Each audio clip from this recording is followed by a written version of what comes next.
Hi, my name is Mia and welcome back to my YouTube channel. And yeah, it is now the end of June already, which means I have had all of May and June to read a lot of books, and some of which you can see right here next to me. But actually I have been listening to a ton of audiobooks, so they're obviously not here, they're all on my phone. But yeah, I'll walk you through what I've been up to in terms of reading, what I thought of these books, maybe give you some inspiration to pick up one of these books yourself, and also let me know what you've been reading lately and what books you have liked. Leave me some recommendations in the comments down below so I can, maybe read one of your favorite books as well. So yeah, without further ado, let me pick up this first book, which you might recognize from my last book video, and it's Fried Green Tomatoes at the Whistle Stop Cafe by Fanny Flagg. And Fanny Flagg is an author from Birmingham, Alabama, which is the city I moved to just over 2 months ago now, so I just had to pick this up. I'm also a huge fan of the movie, so I couldn't wait to read this book, and the book did not disappoint. It was so well written. It talks about the life in the South. It talks about racism and feminism a lot. It's written from a really unique perspective, which is Mrs. Threadgood, who's an old lady in a nursing home. So it kind of just feels like your grandma is telling you stories from her life. So I really enjoyed that. The only thing I feel like you gotta keep in mind with this book is that it is quite old, so some of the vocabulary is definitely not politically acceptable anymore, but it's definitely true to the time. So yeah, I would still very much recommend it. I think it's still a very relevant topic, but just keep that in mind. And also, I will say that this might be the only book where I would recommend that maybe you watch the movie first. I know, stay with me.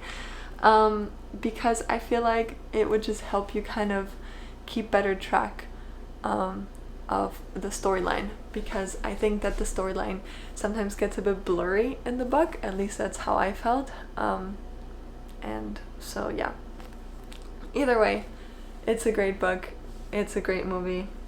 Check it out if you're interested. Next up, we have The Sentence by Louise Erdrich, and I love this book. Now bear with me, the plot is a bit wild, but it's written with a lot of wit but also a lot of dignity, I will say. So the book is about this Native American woman who was sentenced to a long time in prison, and after her prison time she worked in a bookstore, and that bookstore was haunted by the ghost of one of her deceased customers. And all throughout the book there's a lot of insights into Native American history, Native American culture, which I'm always interested in.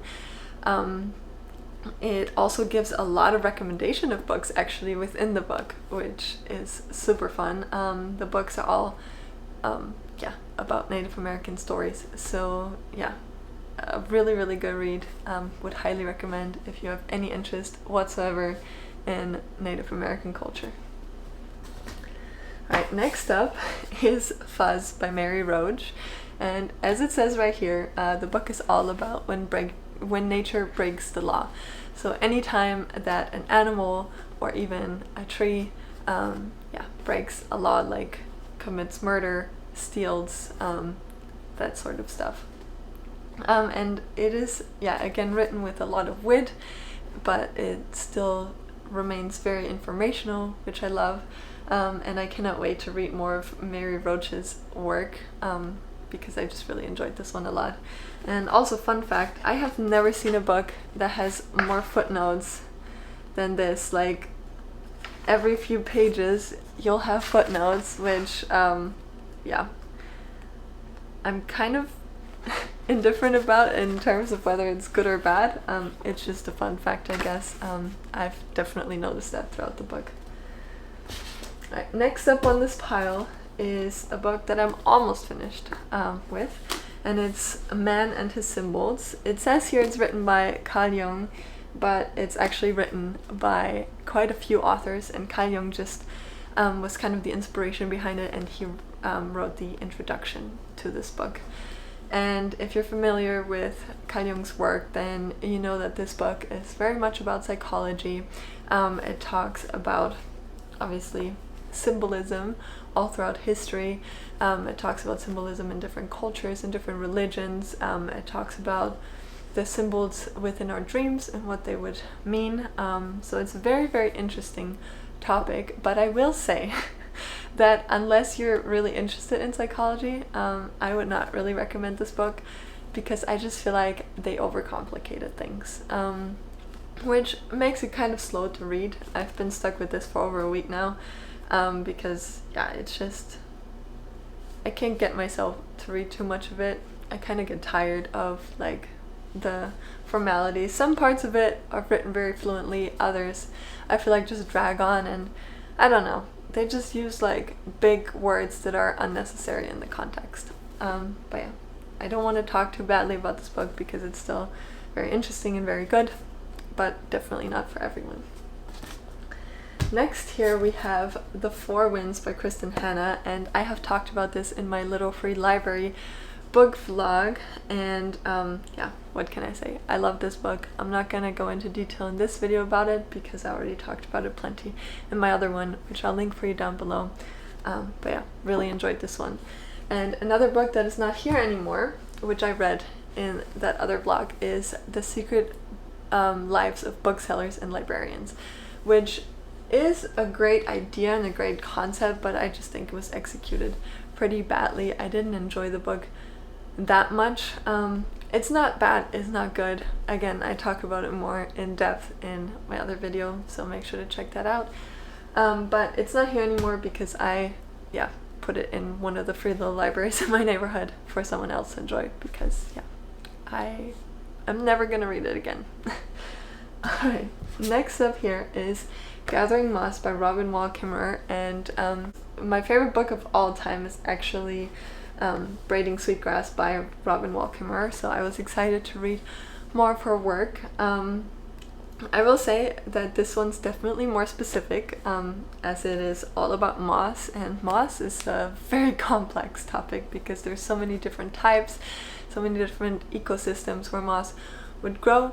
But also in true Robin Wall Kimmerer fashion, she does give you beautiful anecdotes which connect the natural world to daily life, to a more spiritual side as well. So yeah, I did still enjoy this book, but if you've never read any of her work, then definitely start with Braiding Sweetgrass. Alright, now I will admit that those three books that are here are kind of a cheat in this video, because I really had every intention to read these this month, but I just didn't get to them. I didn't have time. So they are here for next month, well, for the next 2 months. So definitely stick around for those. I am so excited to read these. I've heard great things about every single one of these, and I can't wait to tell you about them in the next video. But yeah, until then, let me tell you about the audiobooks that I read this month.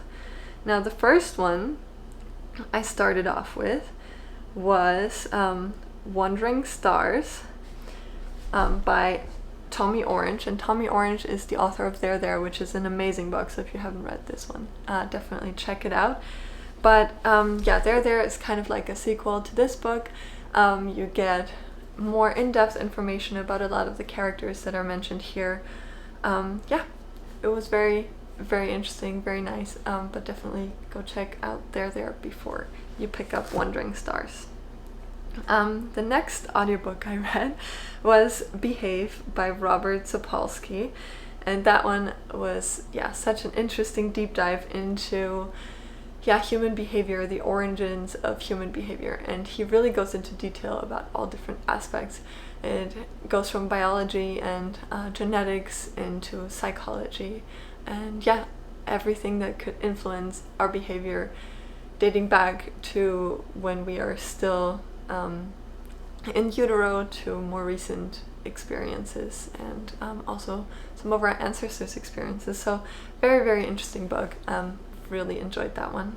And next up, I read Everything You Wanted to Know About Indians But Were Afraid to Ask by Anton Choya, and this book is great if you've never really read or learned anything about Native American culture and history, because it just talks you through all the basics. But for me, since I'm already more familiar with the topic, it really wasn't that good of a book. It was just, repetitive stuff that I already knew about.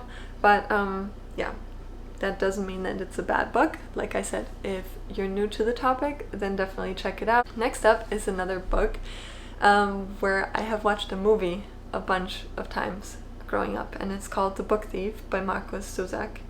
And it's just this really unique World War II story. It talks about the girl who's the main character of the book and her experience all throughout the war, and most of the book is narrated by death. So once again, we have a really interesting narrator perspective, and very good book. I very much enjoyed that.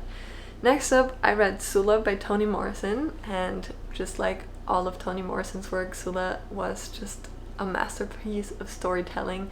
It talks about African American communities in the 1920s and 1930s, talks about the adversities that come along in that life. It talks about the feeling of not really belonging, not really fitting in to your community, but it also has a very strong independent feminine character. So very, very good book. Next up, I read Brave New World by Aldous Huxley, and if you know dystopias, then you're probably familiar with that one. I thought it was good. Not my favorite dystopia, definitely. I thought it was pretty slow going in the middle. I felt like the story wasn't really progressing much, but I did very much enjoy the end. And if you're into dystopias, then you probably already read this, but if you're new to dystopias, then at least I personally prefer 1984 by George Orwell a lot more. But it's a classic dystopia. You can't go wrong. Then I listened to The Picture of Dorian Gray by Oscar Wilde, and oh my god, I cannot believe I did not read this sooner. The writing was just incredible. It was, again, very witty, very philosophical. I felt like every couple minutes there was like a line or a phrase that just really stuck with me, that I was thinking about for days and weeks afterwards, that I felt the need to talk to just about everyone about, that I was around in the days after reading this book. So that's how you know it was really good. Very much enjoyed it. And now to the last book, which is Knife by Salman Rushdie. I probably did not pronounce his name right, I'm so sorry. But as it says on the title page, it is Meditations After Attempted Murder. So Salman Rushdie was attacked with a knife and almost died at one of his at like a conference where he was giving a speech. And he talks about that experience, what it was like during the attack, and the recovery afterwards. And I really enjoyed it. It was a very good memoir. Definitely not for super sensitive people, because he does describe his wounds, not in extreme detail, but definitely enough to make you feel a bit like squeamish.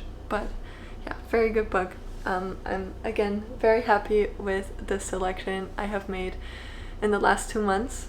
And if you enjoyed this video, make sure to leave me a like and subscribe so you don't miss any of my future videos.